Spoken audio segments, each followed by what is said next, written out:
CFT est une filiale du groupe Sogestran. Le groupe Sogestran, c'est un groupe familial qui est né en 1948 à la sortie de la guerre, spécialisé dans le transport de fret. Depuis la création de la société, la flotte a évolué en fonction du développement du groupe et des types de marchés. Le groupe, au départ, transportait des hydrocarbures.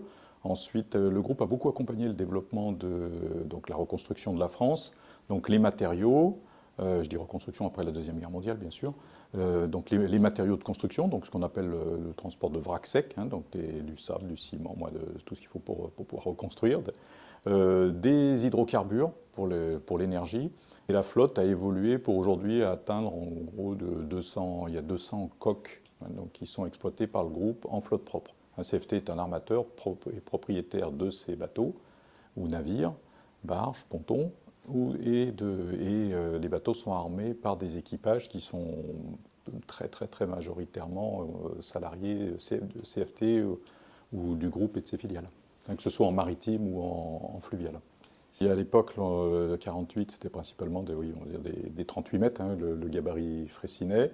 Et aujourd'hui, on est sur le grand gabarit européen, et on a donc des convois de 180 mètres par 11 mètres 40.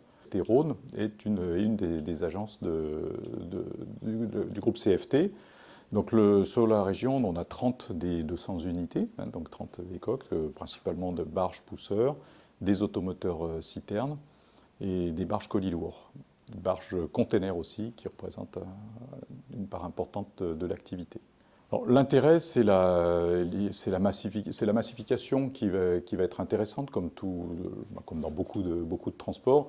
L'intérêt, comme je le disais, un convoi poussé va remonter de 2500 tonnes de marchandises. Donc bien sûr que pour aller de Fos à Lyon, remonter 5000 tonnes d'hydrocarbures, il faudrait quand même une noria de semi-remorque pour le faire. Et il y a aussi un impact important vis-à-vis de l'environnement, puisque même si le moteur est plus gros, quand on transporte 250 containers dans un convoi ou 5000 tonnes, même si les moteurs de camions sont aujourd'hui très performants, le bilan, l'impact CO2, poussière ou autres polluants est très positif.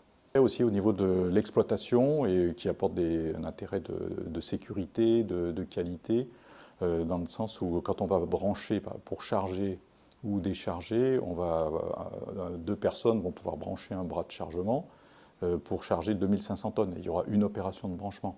Si vous faites livrer ces 2500 tonnes en camion, et donc ça sera autant de fois plus de camions, donc autant de fois plus de branchements, débranchements, et avec le risque associé, le temps globalement de brancher un camion ou un bateau, c'est pratiquement la même chose.